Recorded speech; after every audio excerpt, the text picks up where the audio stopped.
Previously on Codger Biker, Part 1, Unboxing, Part 2, Light Removal, Part 3, Installation of the headlight, and then a snag.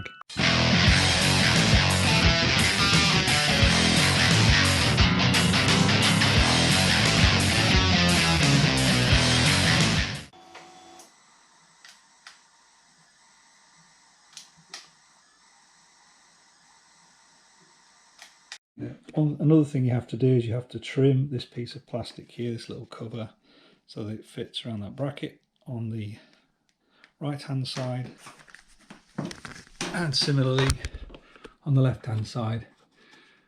Not my best work. These are very cheap to buy if you need a replacement, so that's not a problem. Just takes a bit of patience, even for me.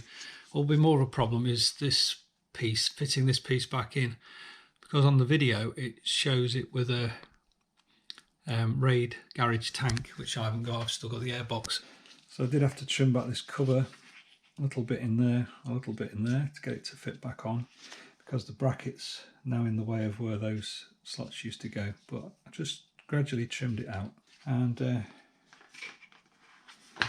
slide it in, put it back into there.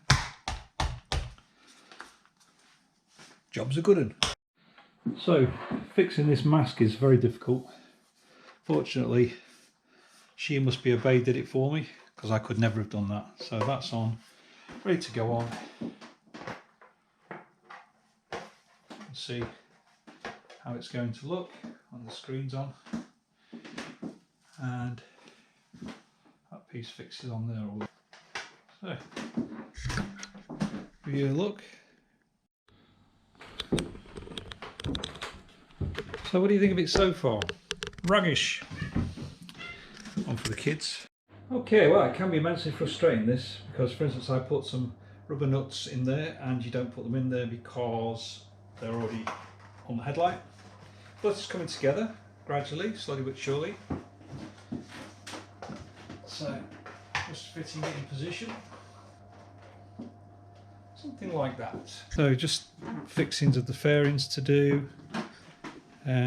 Gradually, slowly but surely, it's taking shape. Still umming and ahhing about the indicators, so I've not made a final decision yet. I'm probably not going to fit the OEM ones. I will probably fit the some bark buster ones, I think. Keep it nice and tidy.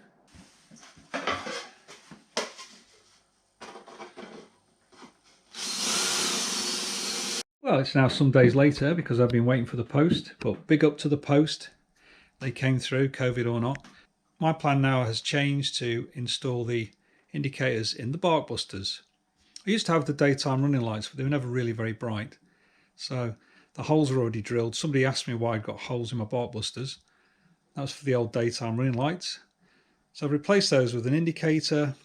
I'm going to wire them in with a resistor, and hopefully that will solve the problem of the indicators. And actually I prefer them up there. Now they can still get broken if the bike falls over, obviously, but I prefer them to sort of breaking the fairing possibly if it hit hard. If that breaks there, I can replace all of that easily. Turns out the bark buster indicators work without resistors, so they must take a bit more current. Let's just see. They look good to me. So there must be enough resistance with the rear indicator and this bark buster one to operate the system, so that's good. No need for ballast resistors at the front if you use bark busters. That's my solution anyway. No one should copy me. As I always say, never copy an idiot.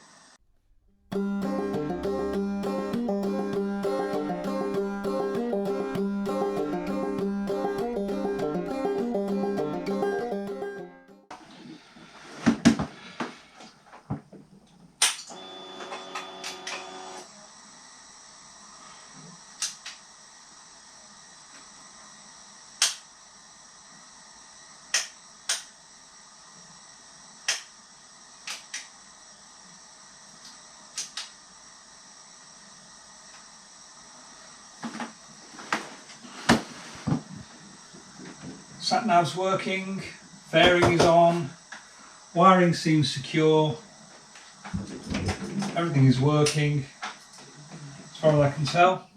So, job's a good one.